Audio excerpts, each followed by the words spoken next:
What's up, guys? Today I've got a busy day, a massively long job list. In fact, a job list so long that I already know there's absolutely no way I can possibly achieve it. So loads to try and fit in, as well as answering as many of your questions as I can. Loads of questions again, as always, over the last week, despite there not being a Formula 1 race. Still loads of F1 questions coming in, so please keep them coming. Don't ever stop that process, because I do really love it. Keep them rolling in, and we'll try and get through as many as I can. It's going to start with a dog walk and then try and fit in as much of the other stuff that I need to achieve as I possibly can. Wish me luck. Right, come on, you two. Oh, also, just quickly, I forgot, you may remember at the end of last week's Ask Elvis, I gave away that amazing Lewis Hamilton painting, and as you'll know if you follow me on Twitter, I still haven't been able to get hold of the guy who won it, despite many attempts. It looks like the account may be that of a bot, in which case I'm going to now give away that prize again. So I'm going to give that away at the end of today's video, so keep watching. If you entered that competition, which was the hashtag GPBAUS after the Australian Grand Prix, if you entered that competition, you could still be in with a chance of owning that one-off amazing Lewis Hamilton painting. Stay tuned.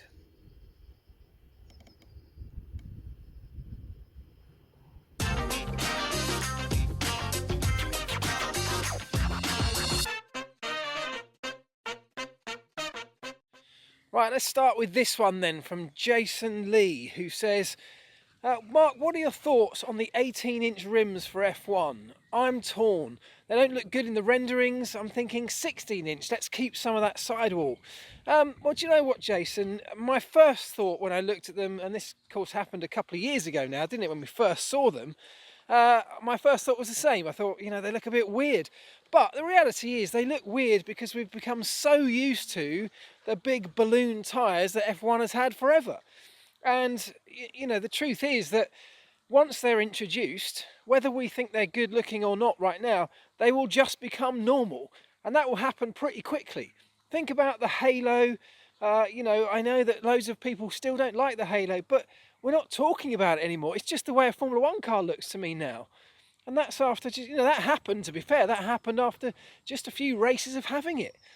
Because the racing was good at the beginning of last season, we didn't really talk about the halo at all. And I think it'll be the same with the tyres. I think we're just so used to having F1 on these great, big, enormous balloon-like tyres, which are so far from anything else. They're like nothing we see on any other form of transport, really. They're not road car tyres, they're nothing like road car tyres. And I totally understand why Pirelli, it's the same in Formula E, Michelin have come into Formula E, demanding that they want to make, race tyres that at least have some resemblance to their road tyres. Because from a marketing perspective, one of the reasons that they are in motorsport, one of the reasons Pirelli are in Formula 1 is to sell tyres to people who have road cars. So that's why they're doing it. I kind of personally think that it will become the norm very quickly, and I don't think we'll be talking about it. And actually deep down, I don't have an issue with them at all. I don't think they look bad. I think they look different, and different's okay. S. Jackson says, hi Mark, when you were working at McLaren, how many days did a racing driver actually spend in the factory, and what did they do there?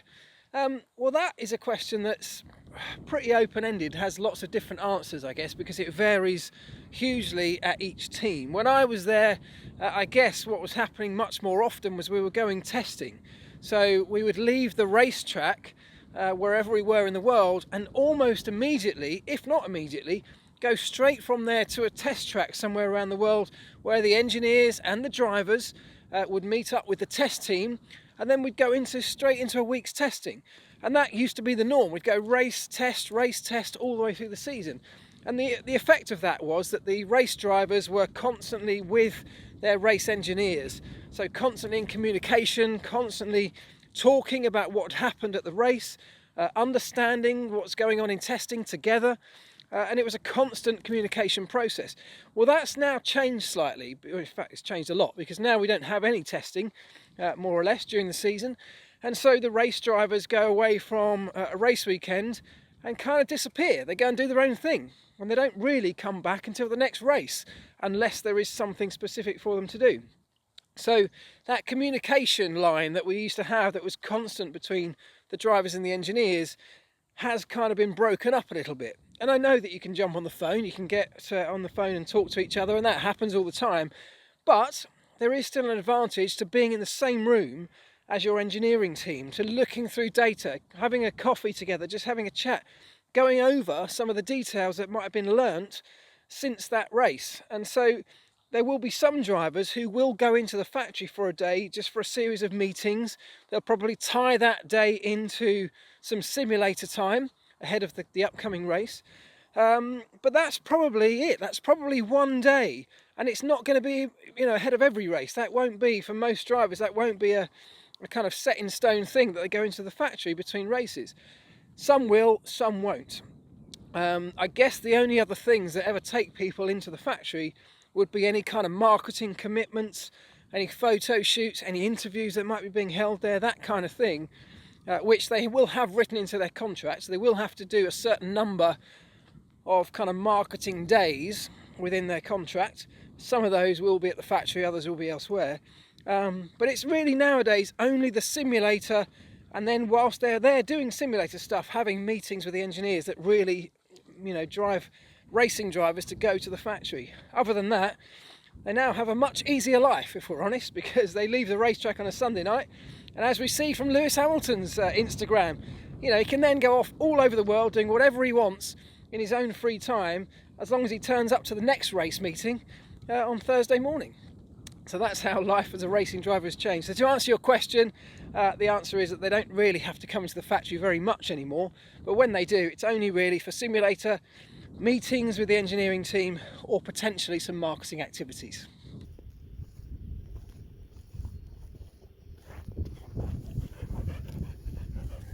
Good boy. Subrab, sorry if I got that wrong. That says, how important is the role of race engineer to influence and push the driver? Do you think that Bottas's new race engineer is helping him? Well, the answer to that is that the relationship between racing driver and their race engineer is absolutely crucially important. That's so important that I've seen that relationship not necessarily work out, and I'm talking about on a personal level, literally the way that two people get on with each other. And if they don't have that connection and that bond, it can really affect things, and it can affect things in a number of ways. Obviously in the engineering sense, excuse me, through this gate. Go on, you two. Obviously in the engineering sense, the racing driver needs the engineer to be top of his game to get the best out of the car, and the engineer needs the driver to do the same. But also on a personal level, if their relationship is not one that just clicks, if it's not a connection, a bond on a personal level, then they don't have absolute trust in each other. They don't have that feeling where they can rely on the information necessarily that one's giving to the other, to read between the lines of the information that one gives to the other. And from that, what I mean, Pharrell, Wilson, come on. From that, what I mean is that when a racing driver, comes back into the garage after a run, he'll tell the engineer, what he's feeling in the car. And sometimes, that can be, some racing drivers can be as technical as to say, right, I'm feeling this, I need you to do this, change this, because they have a proper technical understanding of the car. But others just don't, and they just give you a feedback in terms of the sensations that they're experiencing. So maybe, getting a bit of understeer here, it's bottoming out a little bit here, but it's doing this at other parts of the circuit. It feels a bit twitchy at the rear end at some point.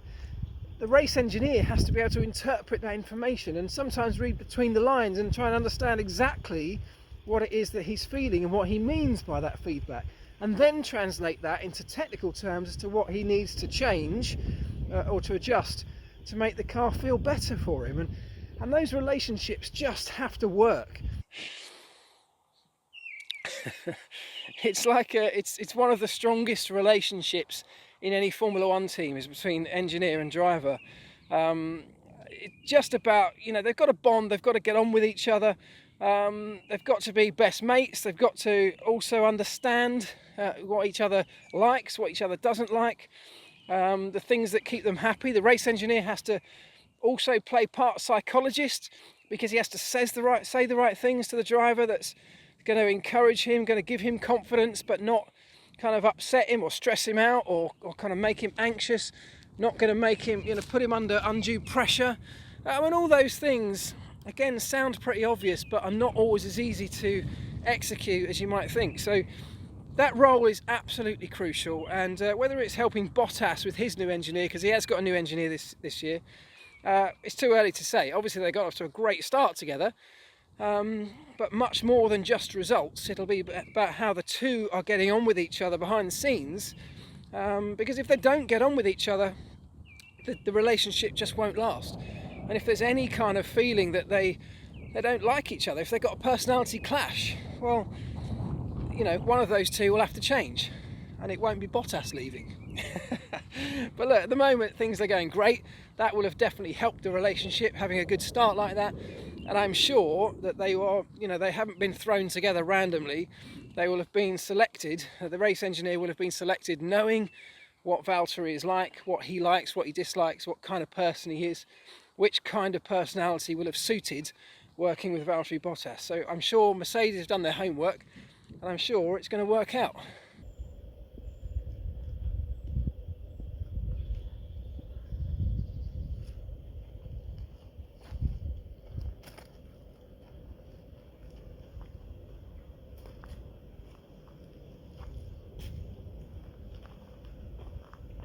Ed63191963, cracking name, asks this one: does anyone actually stay in the team's massive F1 motorhomes anymore? Do the drivers not just go back to a hotel? Yeah, the drivers absolutely just go back to a hotel, and so do the team. So nobody stays in the motorhomes anymore. The motorhomes are simply there really for entertaining guests, for feeding the team over the course of the race weekend. They now house office space and that kind of thing, but mostly they're a marketing tool.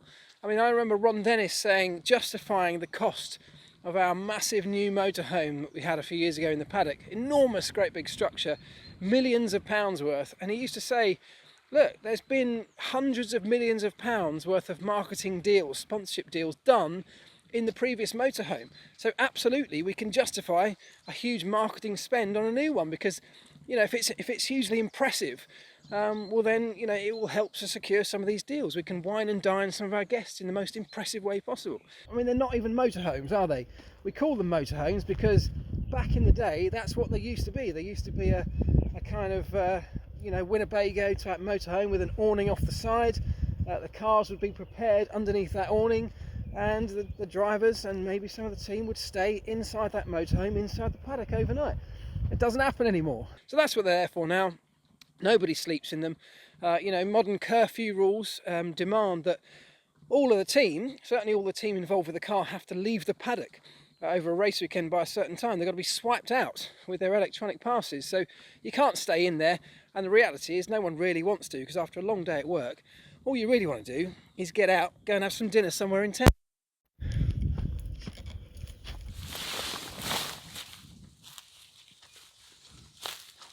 Those of you who've been following the vlog for quite some time will remember at the end of last summer, or last autumn, I had the lawnmower out and the wheel fell off during the cutting the grass process. I lost a little spacer and a C-clip off the wheel.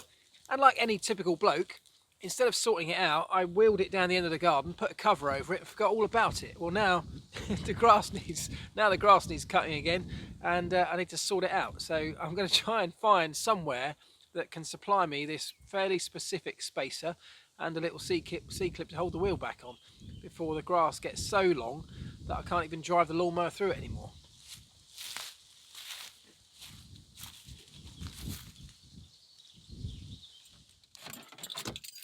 Right, first stop is Screwfix, try and find some of these little spacers and clips to try and hold the wheel of the lawnmower on. Then it's off to try and buy some wood for the treehouse. Right, found part of the solution at Screwfix. Next stop though, Tool Station, to try and find the other bit. Right, got what I need. And here's a quick question from Jorge. Jorge says, "Hi Mark, I know we won't get an answer, but I need to ask anyway. Who was your favourite Formula 1 team?" Come on, Jorge. You know the answer to that. How could it be anybody other than McLaren? Right, John Marshall says, "Hi Mark, do you think Kvyat has a chance to be promoted to Red Bull if Gasly fails to perform? Is this one of the reasons he might have been brought back into Toro Rosso?" Well, absolutely. That's one of the reasons he was brought back in. They're not going to bring a driver back into that Red Bull Junior program who they don't think is capable of moving up. The whole point of that system is that that's the purpose of it. It's there to fill any gaps as and when they appear, to have people groomed and ready to step up. And, you know, Kvyat failed first time around. He was dropped from the program, but now he's more mature. Now he's a different person. He's potentially a different driver. So there's no reason why Red Bull haven't looked at him and said, okay, now the things he was missing last time around, he now has. So yes, he can fit into that program. We've got to say, let's not write Gasly off just yet. Gasly's had one race, and yes, it may not have been the cleanest weekend, but he's a driver more than capable of performing at the highest level under the pressure that comes with that. I absolutely believe Gasly will actually end up proving to us all that he's, you know, definitely worthy of that seat. So let's give him a bigger chance.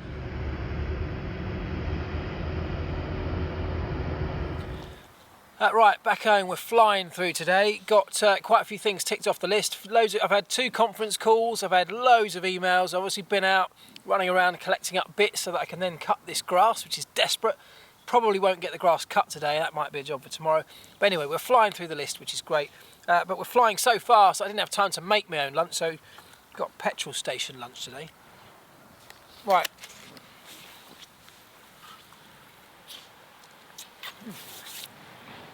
Excuse me. More questions. Swapnik1000 says, "Is it ever the case where a driver would shut the DRS flap before pressing the brakes, or would not use DRS even when it was available?" Absolutely. Teams, some drivers at certain circuits, and specifically at certain corners, excuse the noise in the background, that sounds like Chewbacca having some kind of fit. It's the 2 dogs wrestling around over there.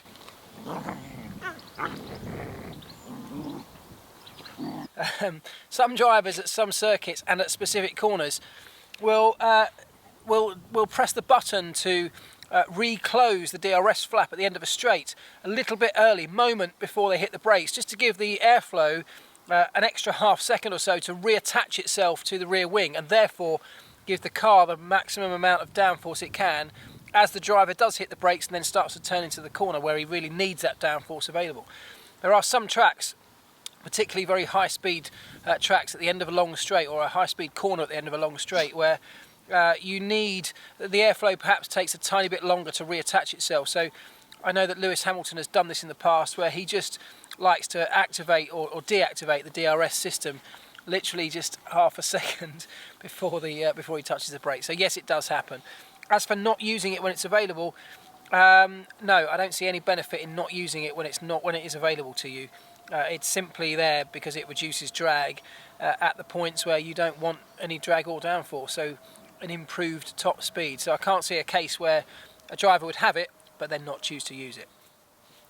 Right, Fraser Cameron asks this question, but quite a lot of people have asked it. It seems to be some confusion around the fastest lap point. We know that you can only get the fastest lap point in Formula 1 when you finish within the top 10 point scoring positions. The question from Fraser is, what happens when the driver outside the top 10 gets the fastest lap? Will the second fastest time in the top 10 then be the winner? It's a little pointless. I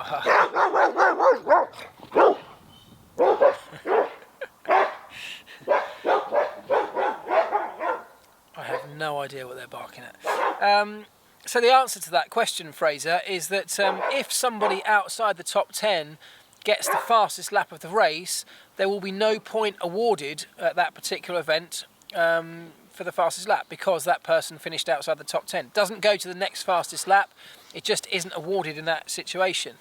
Oi, get off my salad. And that actually throws up a number of potential scenarios, because I even heard Christian Horner talking about this when they had a driver outside the top 10 potentially going for fastest lap, even though they wouldn't achieve a point, it would take that point away from maybe one of their main rivals who potentially was in the top 10. So, oi, you two, that's enough. No, I don't want that either. So yeah, it can throw up a number of different strategic options. Even if you're not inside the top 10, it doesn't mean that actually you won't play any part in this new rule, because you can effectively take that point away from somebody, one of your main rivals. So keep an eye on it. It's something that I think will develop as the season goes on, as teams become more aware of what it means, more aware of what the risks and consequences are. How much importance, how much risk are they prepared to take to go for that fastest lap, given that it's a point, and at every race, if they all add up, that up to 21 points, a significant chunk. So I think the strategic thinking is going to be interesting as that develops over the course of the early part of the season.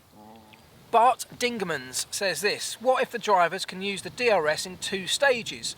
One step fully open when they get within 1 second, and half open when they're within 3 seconds. Well, why not? Why not, he says. Why not? I don't see that's not a bad shout. I don't particularly like DRS. I know loads of people don't like DRS. But if we've got it, and if we think we need it for the current set of Formula 1 cars and the problems that they have, then why not? That's not a bad way to do it. One stage allows you to close up, dump some drag to close up to the car behind, dump some more drag to go for the overtake. I think it's quite an interesting way to do it. So, nice idea, Bart. I'd rather we got rid of DRS and didn't need it in the first place, but if we do need it, well, you're right, why not? Hermanoso, I hope I got that right, says, what happens to broken wings or other carbon fibre bits from the cars that break off in crashes, etc.? Do they collect them and maybe recycle them, or do they just get thrown in the bin? It depends what they are. So at a racetrack, if you have a crash on the circuit and bits of carbon get scattered everywhere, what tends to happen is the marshals will collect them up. Normally, the marshals will bring those parts. If it's a big front wing, for example, that's scattered off across the track, it's fairly obvious where that's come from, so the marshals will tend to bring that back to that garage. And the teams then will probably take something like that home, because it may be that it could be repaired, it may be that it could be recycled or just used for something, or if not, there may be some sensors in it, there may be electronics embedded in somewhere that you can still recover from that piece of equipment. So that can happen. Smaller pieces that get broken and smashed up in crashes do just get thrown in the bin. It's not even worth carrying them home for some of those, so they just go in the bin. At the end of a season, when you've got a pile of broken bits and your car is no longer usable, so it's been replaced by the following year's car, so essentially all of those broken spares become defunct. Well, most of those bits get crushed, is the brutal truth of it. There's a big compactor outside the back of most factories, and eventually, once they are absolutely deemed no longer usable or necessary, they will get compacted, they'll get crushed. John Norris says this: do you attribute any of Ferrari's 2018 surge in performance to the fact they were able to sell 42 extra race setups plus spares to Haas? Same question for Red Bull 2019 with Toro Rosso. And what John's talking about there is, I'm talking about selling setups. He's talking about, I assume, John, about having the extra amount of data collected by the extra cars. So another 2 cars from the Haas team running a load of Ferrari equipment and engineering, and therefore how those setups at each of those race weekends differs from that of their own car, and what data they can collect from that, what learning they can get from that. How much did that affect their performance? I suspect it does. I mean, in fact, it 100% does affect their performance. Not about really setups, not about mechanical setups, because the 2 cars are just vastly different. I know they share a load of components, but the chassis are different, the behaviour of each of those cars is different, so the setup in itself is not as relevant between the 2. However, the data you collect from the components, like the engine, the power unit, gearboxes and suspension, and all those components are getting twice as much mileage on them, and therefore twice as much data from that team as well. So 100% it helps, and it will apply absolutely again to Red Bull and Toro Rosso this season in the same way. Van Archie says, despite the massive talent and dedication of tyre manufacturers, two sets of tyres can never be absolutely identical. What was the biggest time delta between two sets of the exact same spec that you saw? Well, that's a good point, and the answer is that not much difference. And it amazed me at the time that they produced thousands and thousands of these tyres, and actually they all perform almost identically. I say almost identically because it is very, very difficult to actually measure the difference. You know, what will often happen is you'll put a set of tyres onto a car, you'll come in after a run, put another set of tyres of the same specification onto that car, and occasionally the driver will say, doesn't feel the same, something's changed, it feels like I got a bit more understeer, a bit more oversteer, the balance has changed on this set of tyres. But it's always very difficult to 100% attribute that to the tyres, because just by the nature of finishing one run and starting another, things will have changed. The circuit characteristics, the circuit evolution will have changed. The weather, the temperatures may well have changed. There are so many things that can have an impact on the balance and the feel of a car. It's always, I mean, almost impossible to absolutely attribute it to tyres. And of course you do back-to-back tests, you can go back to the old set, but again the circuit and time frame has changed in which you're doing the test. So very difficult to say, but the reality is that given the sheer number of these tyres they're producing, it is remarkable how close and how accurate their performance is between one set to another.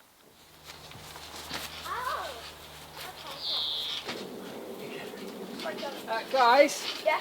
Could you come and help me choose a winner for this competition? Yeah. So, as you now know, we haven't managed to track down the winner of the Lewis Hamilton painting competition, so these guys are going to pick a new one. Right, who's scrolling? Who's going to say stop? You're scrolling. You're going to scroll this time. So what you're going to do, Rex, is go up and down. Just keep scrolling like this. All the way. If you get to the bottom, you just start going back up again. What happens when you pick the same guy? No, just keep. We won't. Just keep going. Like that. Ginger, you're going to look away and shout stop.